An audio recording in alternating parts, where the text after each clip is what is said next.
Bonjour à tous et bonjour à toutes. Vous m'entendez au niveau du micro? Ça va? Très bien. Je salue aussi mon confrère Paul Alarcon. Je trouve que ce matin, il y a beaucoup de pasteurs parmi nous. Je vais essayer de ne pas dire trop de bêtises. Et avant de commencer ce culte, je vais vous inviter à nous unir dans la prière.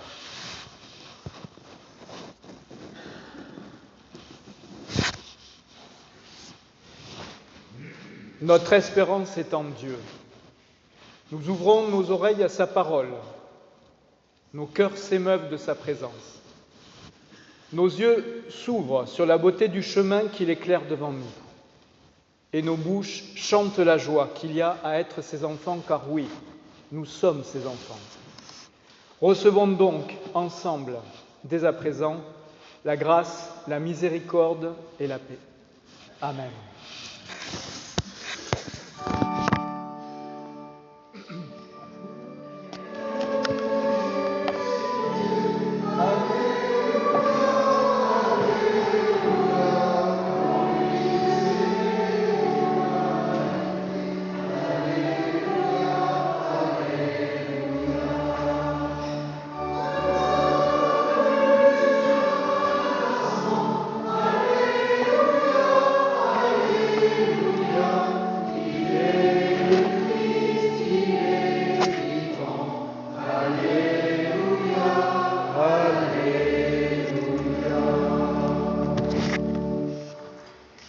Et pour commencer ce temps de culte, je vais vous inviter à nous unir dans la prière de louange.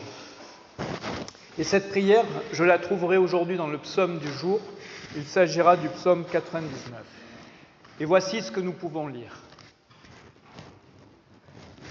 Acclamez le Seigneur, terre entière, servez le Seigneur dans l'allégresse. Venez à lui avec des cris de joie.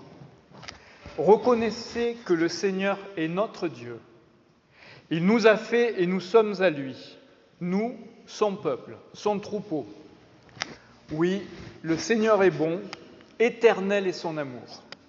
Sa fidélité demeure d'âge en âge. Amen. Et je vous propose de prolonger cette louange en chantant ensemble le psaume 100 dans nos recueils. Nous chanterons les 4 strophes. Psaume 100. Alors c'est psaume 100A.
Je vous invite à vous asseoir.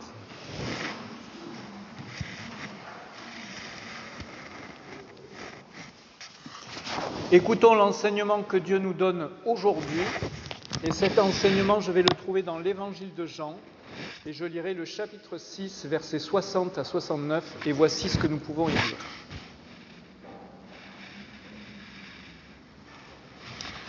En ce temps-là, Jésus, qui avait donné un enseignement dans la synagogue de Capharnaüm, dit ceci. Beaucoup de ses disciples qui avaient entendu déclarèrent « Cette parole est rude, qui peut l'entendre ?» Jésus savait en lui-même que ses disciples récriminaient à son sujet, et il leur dit « Ma parole vous scandalise ? Et lorsque vous verrez le Fils de l'homme monter là où il était auparavant, que ferez-vous ? C'est l'esprit qui fait vivre, la chair ne sert à rien. Les paroles que je vous ai dites sont esprit et elles sont la vie.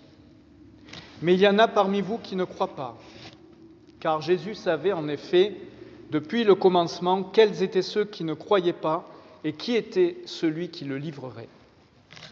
Il ajouta « Voilà pourquoi je vous ai dit que personne ne peut venir à moi, si cela ne lui a été donné par mon Père. » À partir de ce moment, beaucoup de ses disciples s'en retournèrent et cessèrent de l'accompagner. Alors Jésus dit aux 12, « Vous aussi, vous voulez partir ?» Simon-Pierre lui répondit, « Seigneur, vers qui irions-nous ? Tu as les paroles de la vie éternelle. Quant à nous, nous croyons et nous savons que tu es le Saint de Dieu. Amen. »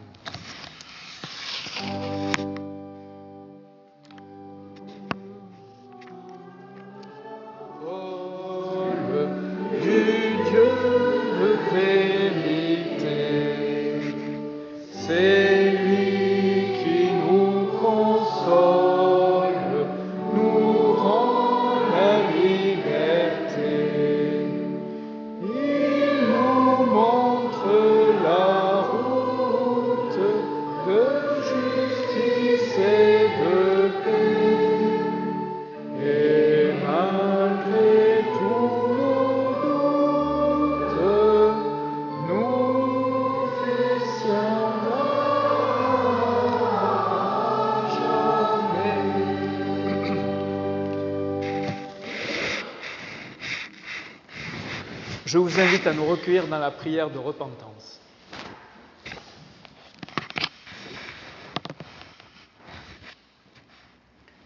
Écoute, Éternel, je t'appelle, pitié, réponds-moi. Mon cœur m'a redit ta parole, cherchez ma face. C'est ta face, Éternelle, que je recherche. Ne me cache pas ton visage. Ne me cache pas ta face. N'écarte pas ton serviteur avec colère, car tu es et tu seras toujours mon secours. Ne me laisse pas, ne m'abandonne pas, Dieu de mon salut. Car même si mon père et ma mère m'abandonnaient, je sais que tu ne m'abandonnerais jamais. L'Éternel me reçoit et me garde. Montre-moi ton chemin éternel. Conduis-moi par des routes très sûres, malgré ce qui me guette. Ne me livre pas à la merci de l'adversaire, mais j'en suis sûr, je verrai les bontés de l'Éternel sur la terre des vivants. Espère en l'Éternel, sois fort et prends courage. Espère en l'Éternel. Amen.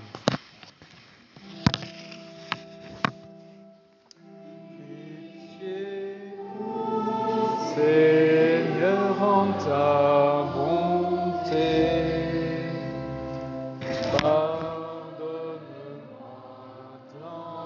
ta miséricorde, que ta justice et ton amour s'accordent pour me laver de mon iniquité. Je reconnais tout le mal que j'ai fait. Et devant toi, je reste sans excuse.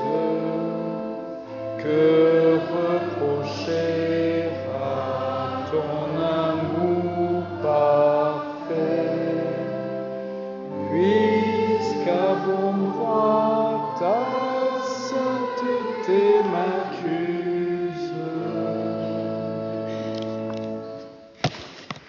et je vous invite à vous lever pour recevoir les paroles de pardon.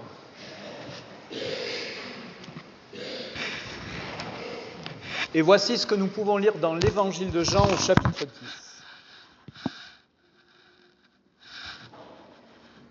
En ce temps-là, Jésus déclara « Mes brebis écoutent ma voix. Moi, je les connais et elles me suivent. Et moi, je leur donnerai la vie éternelle. Jamais elles ne périront, et personne ne les arrachera de ma main. Mon Père qui me les a donnés est plus grand que tout, et personne ne peut les arracher de la main de mon Père. Le Père et moi, nous sommes un.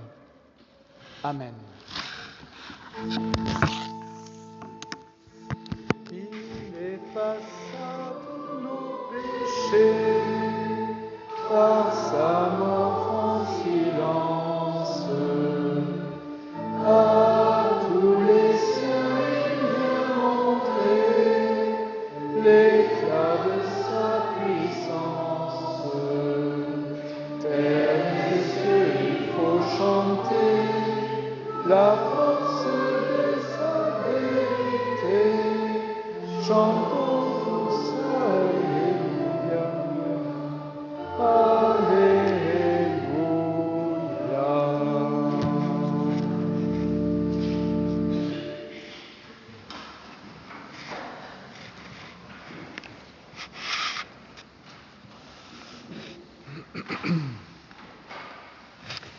Avant de partager avec vous les lectures que j'ai choisi aujourd'hui de méditer ensemble, je vais vous inviter à un instant de prière.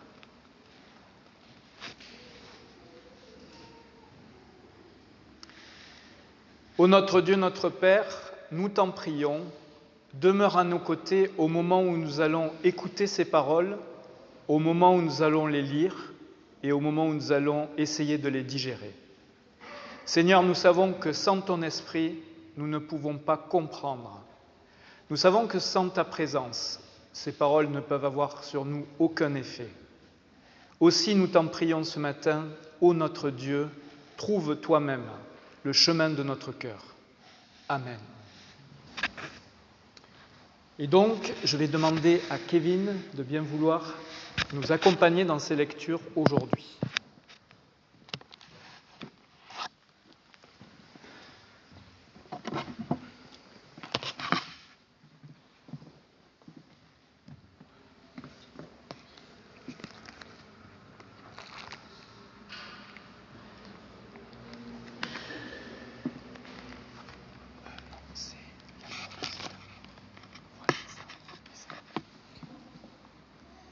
Le premier texte se trouve dans l'évangile de Matthieu au chapitre 27, verset... Je crois qu'on entend assez mal le micro. Alors on va essayer d'augmenter le volume, parce que le micro fait des siennes. Est-ce que c'est mieux? Donc, évangile de Matthieu chapitre 27, versets 3 à 10. Judas, celui qui a livré Jésus, voit qu'on l'a condamné. Alors il regrette ce qu'il a fait et il va rendre les 30 pièces d'argent aux chefs des prêtres et aux anciens. Il leur dit « J'ai péché, j'ai livré un innocent à la mort. » Ils lui répondent « Cela nous est égal, c'est ton affaire. » Judas jette l'argent dans le temple et il part. Ensuite, il va se pendre. Les chefs des prêtres ramassent l'argent en disant « Nous n'avons pas le droit de le mettre avec les offrandes du temple. En effet, c'est le prix du sang. » Ils se mettent d'accord et, avec cet argent, ils achètent le champ du potier. Là, on enterrera les étrangers. Voilà pourquoi ce champ s'appelle encore aujourd'hui le champ du sang. Ainsi se réalise ce que le prophète Jérémie a dit. Ils ont pris les 30 pièces d'argent. C'est la somme que le peuple d'Israël a décidé de payer pour lui. Ils les ont donnés pour acheter le champ du potier. C'est ce que le Seigneur m'a commandé de leur dire.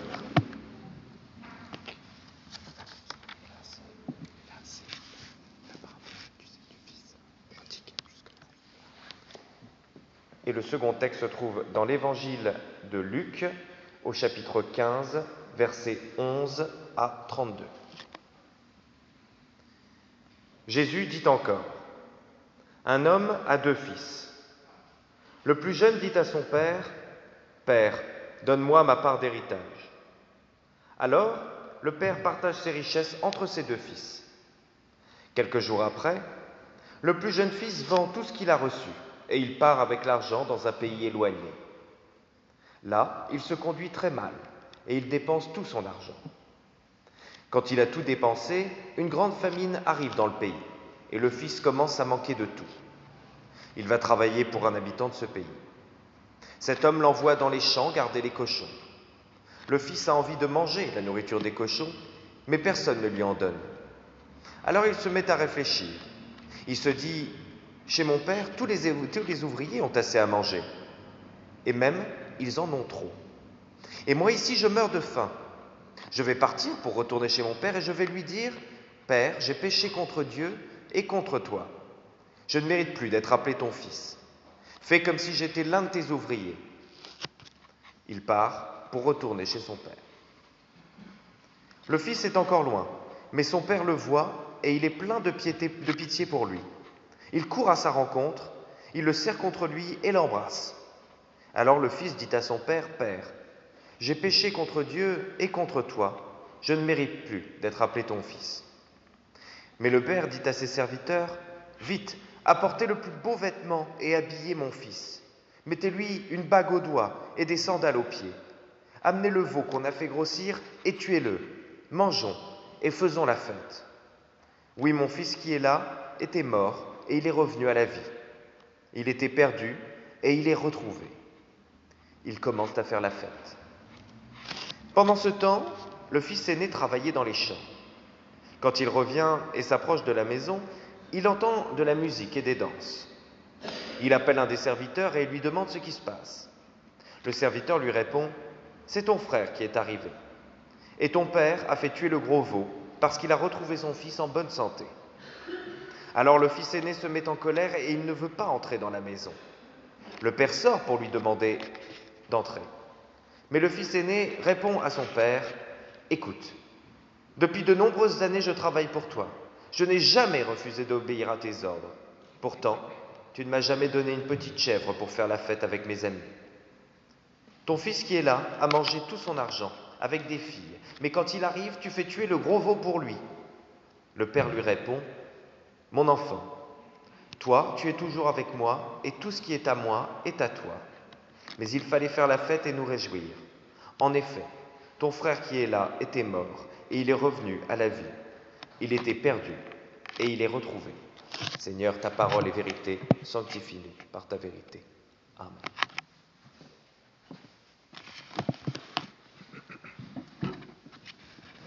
Et je vais à présent vous inviter à prendre dans vos recueils le cantique 36-24. Nous chanterons les 2 strophes. 36-24.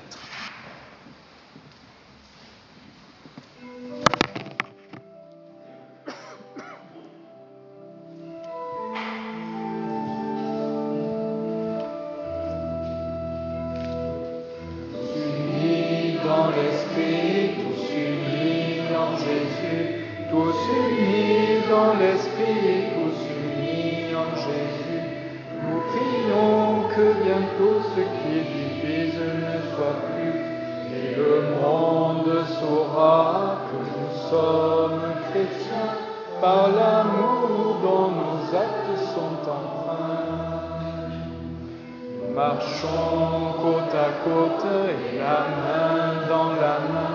Nous marchons côte à côte et la main dans la main. À la table du roi, nous partageons le même pain. Le monde saura que nous sommes chrétiens. Par l'amour dont nos actes sont empreints.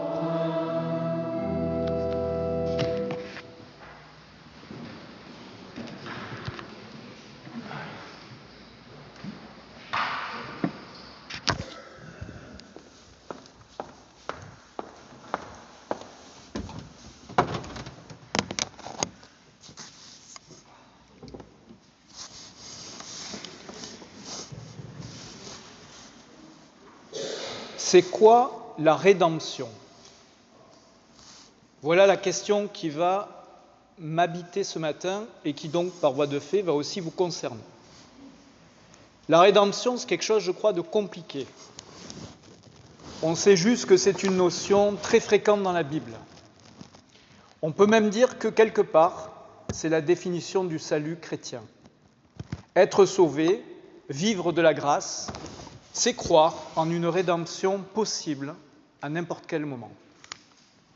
Le mot rédemption provient du latin redimere, qui signifie racheter. On peut comprendre la rédemption de plusieurs façons différentes. Être pardonné, être capable de se racheter, être racheté, être sauvé, être aimable à nouveau. Parce que si l'on nous parle de rédemption, c'est bien que forcément, quelque part, à un moment, nous avons échoué, nous avons failli.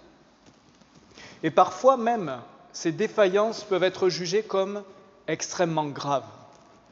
Péché, faute, crime. Voilà quelques synonymes pour désigner ces défaillances personnelles. Mais voilà, nous sommes chrétiens. Et d'après nos croyances, même les actions les plus horribles, même les actions les plus incompréhensibles devraient pouvoir être pardonnées. Tout le monde, en toutes circonstances, devrait avoir droit à la rédemption. Notre Dieu est un Dieu dont nous professons l'amour inconditionnel et infini. Et par conséquent, son pardon l'est aussi, et par conséquent, sa rédemption l'est aussi. Ok, mais une fois qu'on a dit ça, qu'est-ce qu'on fait avec la mort de Judas Iscariote ? On fait quoi avec lui ? Non, excusez-moi, parce qu'avec lui, quand même, il y a un os. Judas est le plus mal aimé des plus mal aimés. À tel point que dans la plupart des évangiles, il sort de l'histoire sans que l'on connaisse la fin de ce personnage. On ne se soucie plus de lui après avoir incarné le traître absolu, il disparaît, il s'évanouit du récit. Seul Matthieu va nous expliquer sa mort. Mais voilà, les actes des apôtres vont aussi nous expliquer sa mort et ils ne seront pas d'accord tous les deux. Pour Matthieu, Judas va se rendre compte des conséquences de ses actes un peu tard. Il comprend que Jésus livré va signifier aussi Jésus condamné à mort.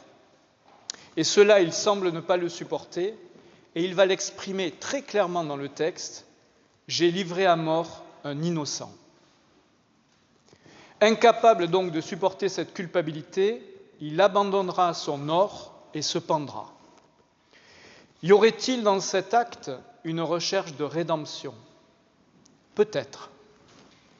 Pourtant, l'auteur des Actes des Apôtres, lui, que l'on suppose être Luc, ne lui laissera même pas ce dernier bénéfice du doute. Pour lui, Judas meurt ignominieusement dans un champ, par accident, après avoir acheté ce champ avec l'argent de la trahison. Il va tomber et l'auteur précise qu'il va s'ouvrir le ventre. Quelle est donc la rédemption pour Judas ? Où est-elle ? Où est-il ce Dieu d'amour face au ressentiment et à la haine indéfectible que nourriront tous les chrétiens pour celui qui sera désormais l'incarnation absolue du traître ? Vous savez, dans un bon récit, comme dans la vie réelle, celui qui part en quête de rédemption va chercher à réparer son crime par un acte fort. Souvent, c'est par un sacrifice. Quelquefois, c'est par un sauvetage. Ça dépend. Nous pourrions voir dans la mort de Judas, qui prendra lui-même sa vie, une tentative de rédemption. Un sacrifice à la hauteur de son méfait. Le problème, c'est que même cela lui sera refusé. Car, vous le savez, le suicide, à l'époque, était considéré comme la plus infâme des morts possibles. Même Jésus mort sur la croix, c'était une mort beaucoup moins infâme que le fait de se prendre sa vie soi-même. Saül, par exemple, qui met fin à ses jours en s'empalant sur son épée, le roi Saül, va laisser le souvenir du roi le plus indigne d'Israël. Le suicide de Judas, donc loin de jouer un rôle de rédemption, ne suscitera rien de la part du lecteur qu'un sentiment de dégoût et peut-être même de justice. Après tout, ne l'avait-il pas mérité ? La façon dont les Actes des Apôtres ont représenté sa mort en dit long sur l'absence totale de compassion vis-à-vis de lui. Alors me direz-vous, quand même, peut-être que Dieu, on ne sait pas, lui, dans son infinie miséricorde, lui a pardonné son acte. Oui, mais la rédemption, est-ce que c'est seulement cela ? L'espérance du pardon divin dont au final nous ne sommes pas certains. Est-ce que la rédemption, ce n'est pas aussi le sentiment qu'un humain ressent vis-à-vis de lui-même ?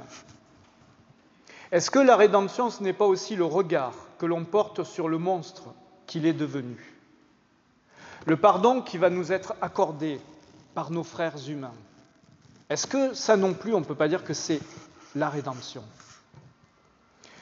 Personnellement, je ne vois aucune rédemption dans le récit de la mort de Judas, et même le pardon divin n'est pas du tout évoqué en tant que possibilité.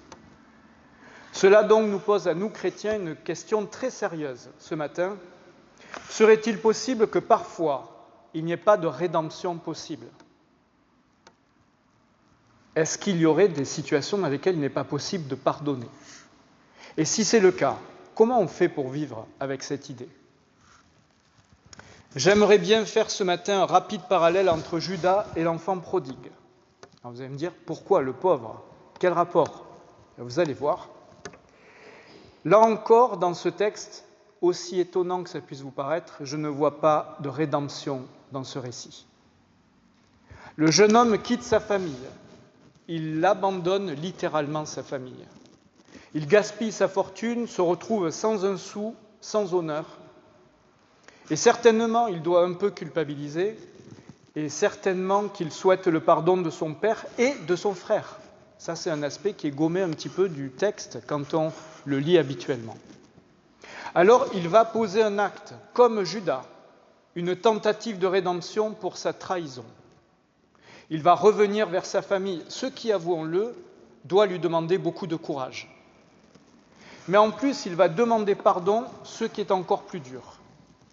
Et l'on pourrait croire, un peu vite, en lisant le récit, que c'est pour cela que le père de l'histoire va pardonner son fils, parce qu'il est revenu à cause de son acte, de contrition.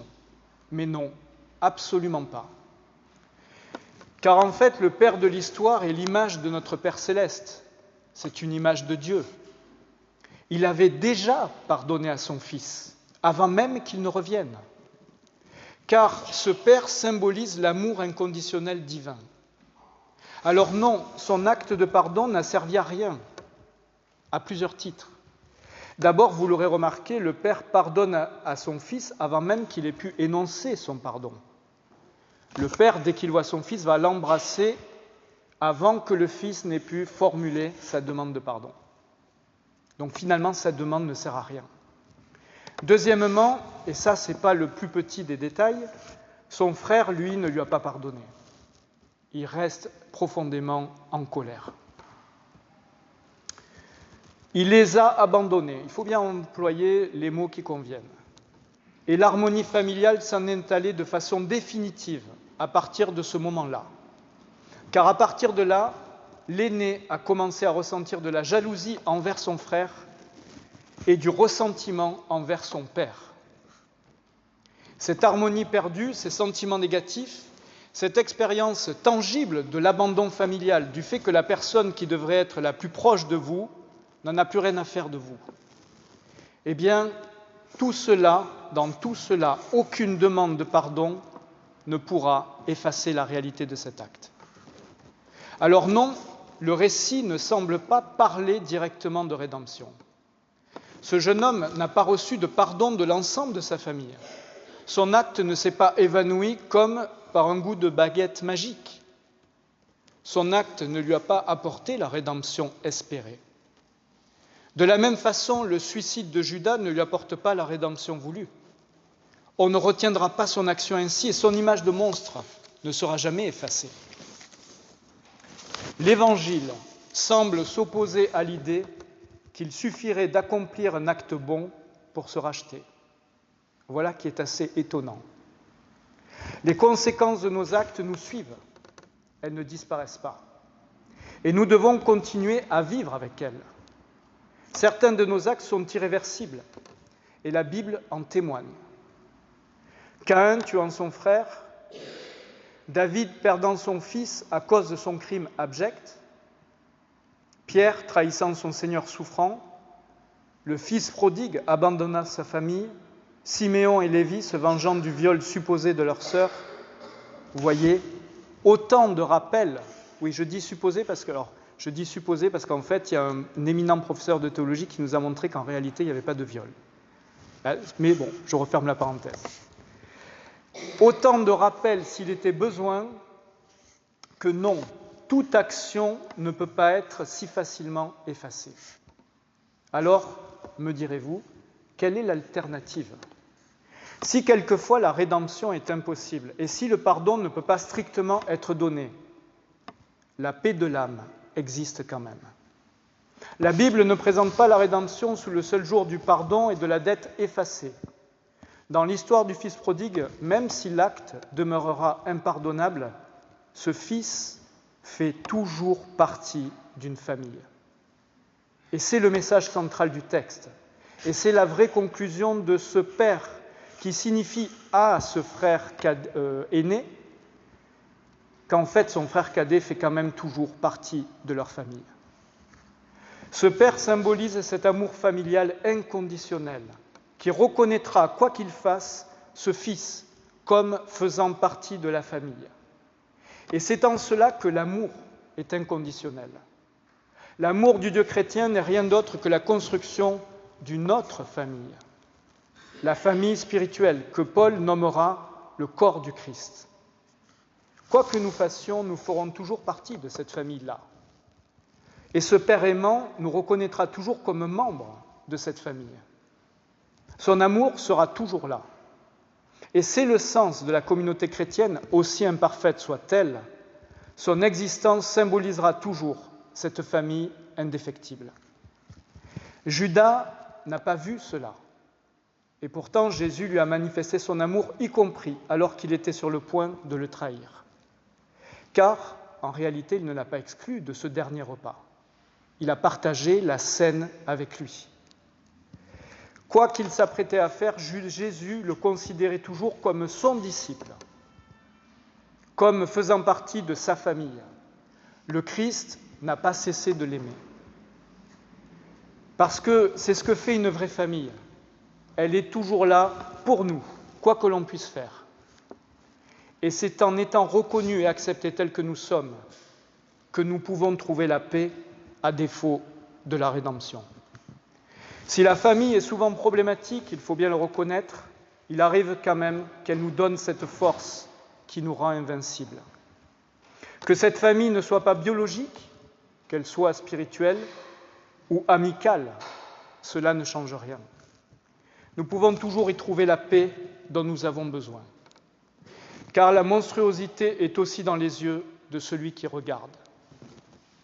Nous bénéficions de cet amour familial, nous tous, en tant que chrétiens, et il en va de notre responsabilité de le manifester au reste du monde, aussi monstrueux qu'il puisse nous sembler.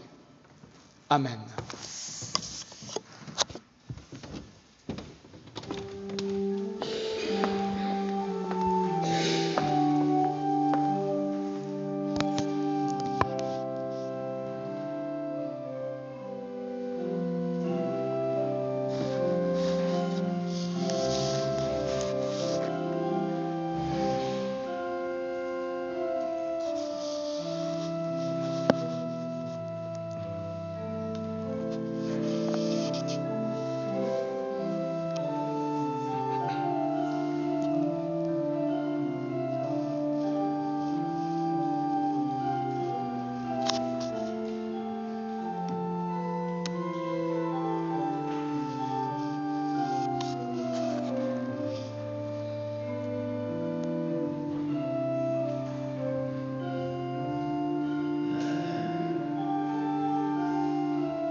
Et je vais à présent vous inviter à chanter ensemble le cantique 3608 que nous chanterons en entier, 3608.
Je vous invite à vous asseoir.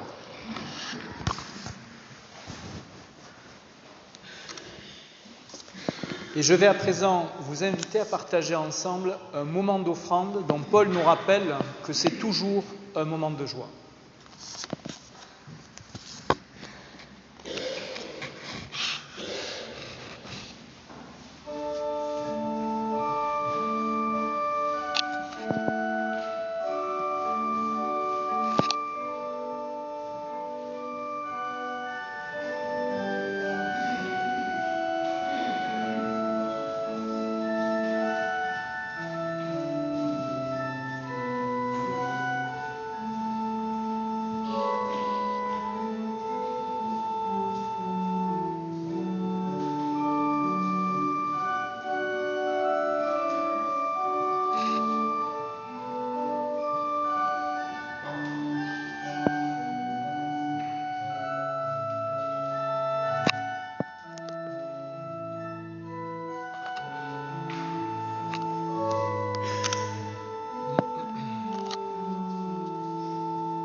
Ô notre Dieu, notre Père, nous t'en prions, daigne accepter ce matin cette offrande, car elle est le symbole de notre amour pour toi.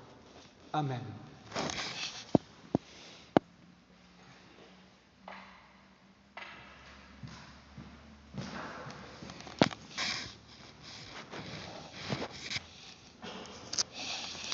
Et je vais vous inviter à nous préparer à partager ensemble le repas du Seigneur.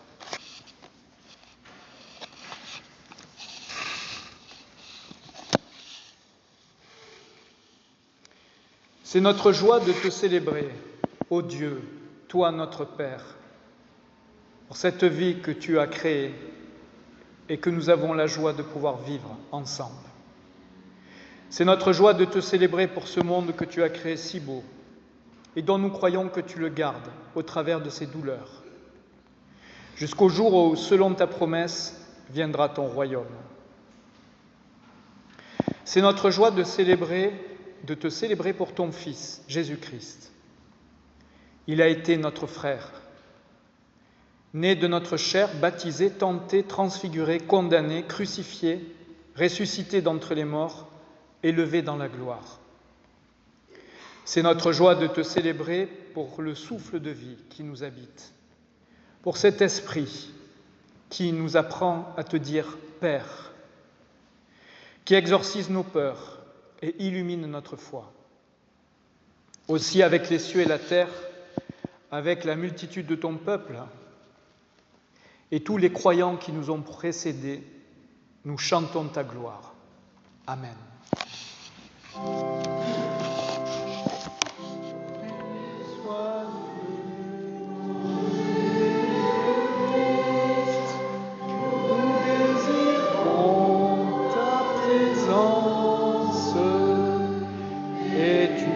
Fais nourriture. Alléluia, Alléluia, Alléluia.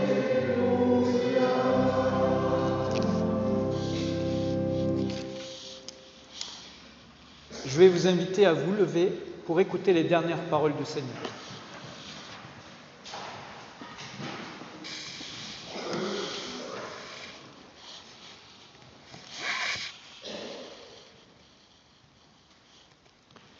Le soir venu, Jésus se mit à table avec les 12 disciples.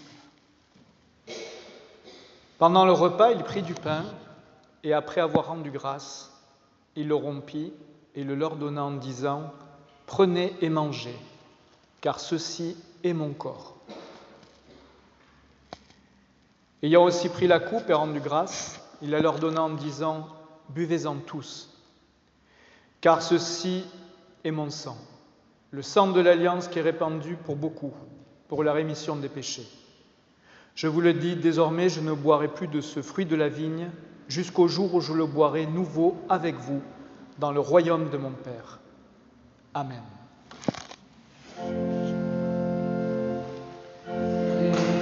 Seigneur, tu nous donnes ce pain. Ouvre nos yeux, ouvre nos mains, pour que nous sachions partager tes dons que tu nous as donnés.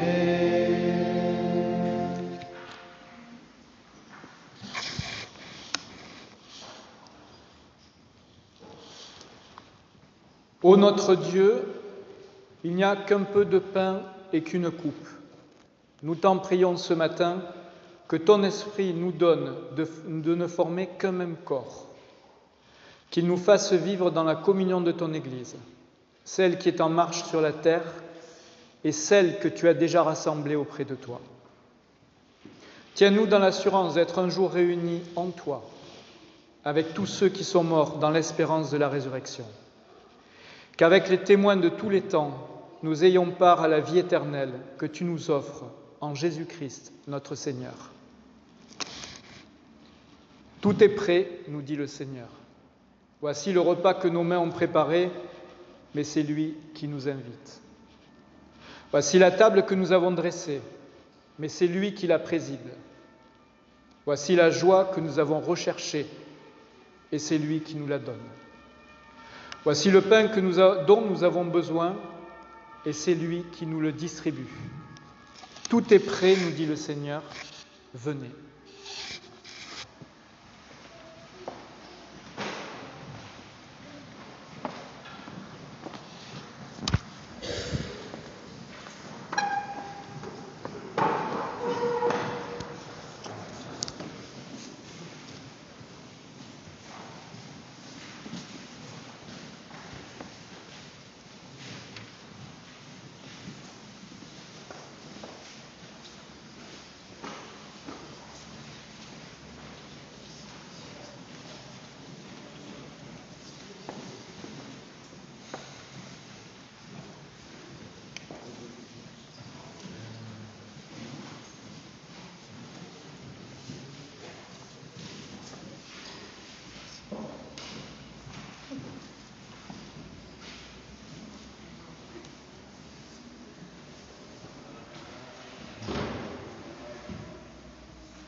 Le pain que nous rompons est communion au corps de notre Seigneur Jésus-Christ.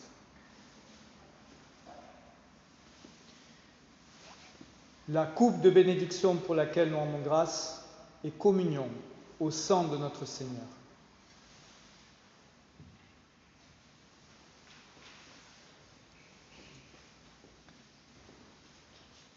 Que le Seigneur soit avec vous.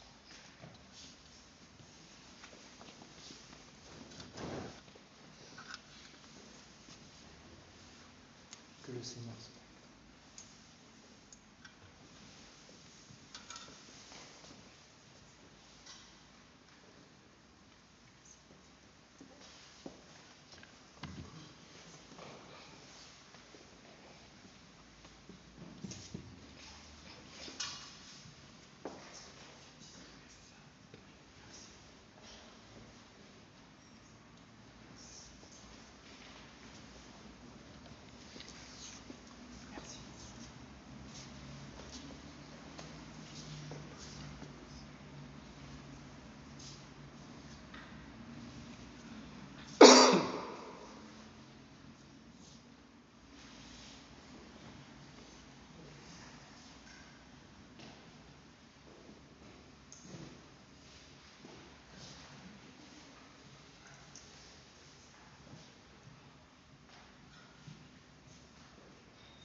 Et si tout le monde a été servi, je vous invite à communier ensemble.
Vous connaissez certainement cette devise du fondateur de la Force qui disait « Ce que tout le monde rejette, moi, je les accueillerai au nom de mon Seigneur ».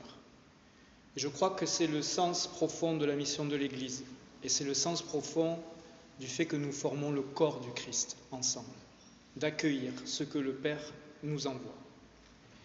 Et pour symboliser cette mission et cette unité, je vais vous inviter à chanter ensemble la première strophe de « À toi la gloire ».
Ô notre Dieu, notre Père, nous voulons te rendre grâce pour la force et la joie de cette communion au corps et au sang de notre Seigneur, pour sa présence en nous et avec nous chaque jour.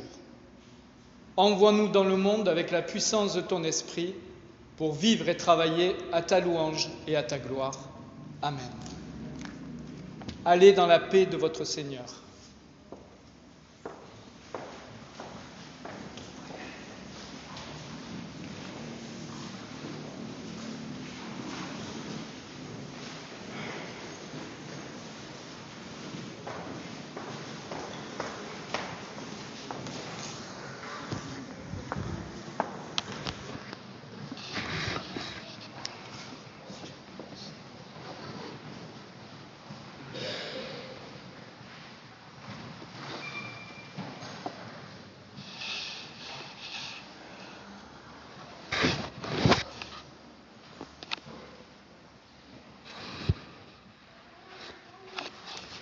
Et je vais à présent vous inviter à nous unir dans la prière d'intercession, et c'est Françoise qui va nous guider dans cette prière.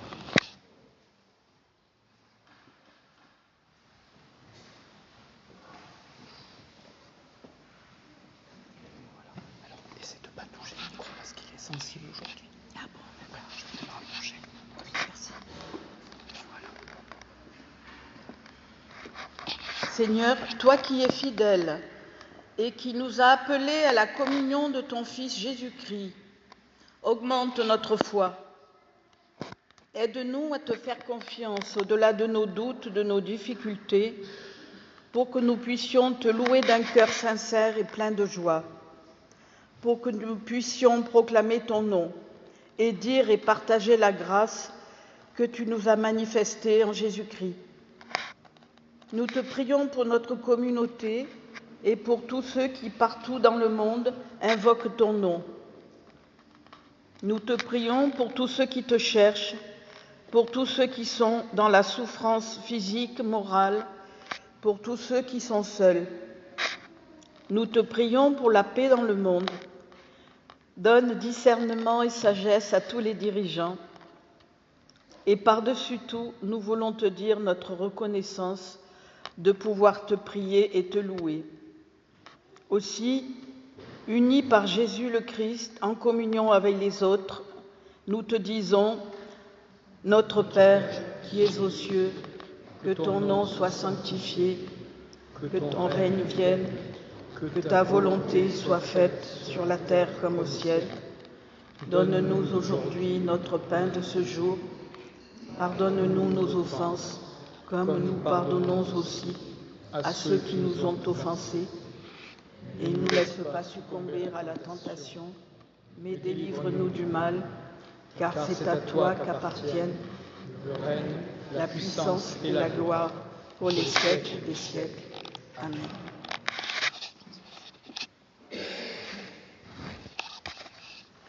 Et je vais vous inviter à vous lever pour recevoir la bénédiction de la part de notre Dieu.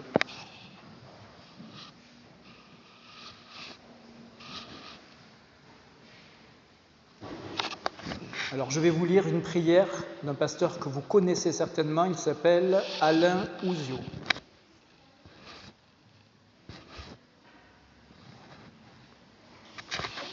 Écoute, souviens-toi qu'il est écrit « Va avec la force que tu as ». Tu n'as que la force que tu as, mais va quand même. Cette force t'est donnée par celui qui met en mouvement le soleil et les étoiles. Elle doit te suffire. Elle te suffira.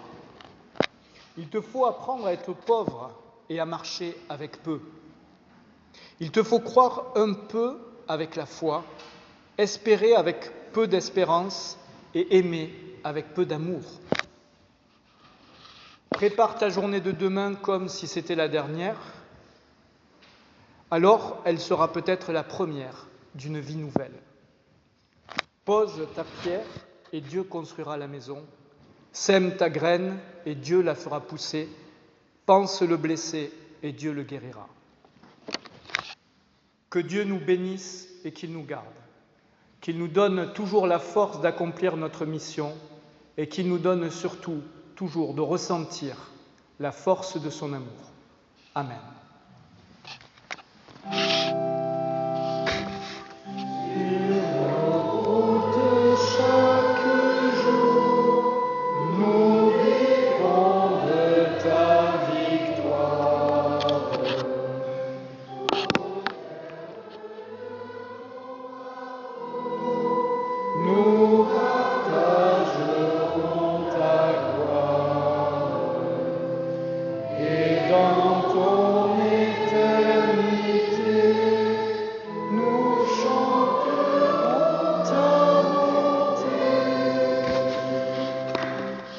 Et je vais vous inviter à vous asseoir pour écouter le dernier morceau d'orgue et ensuite je laisserai la parole aux annonces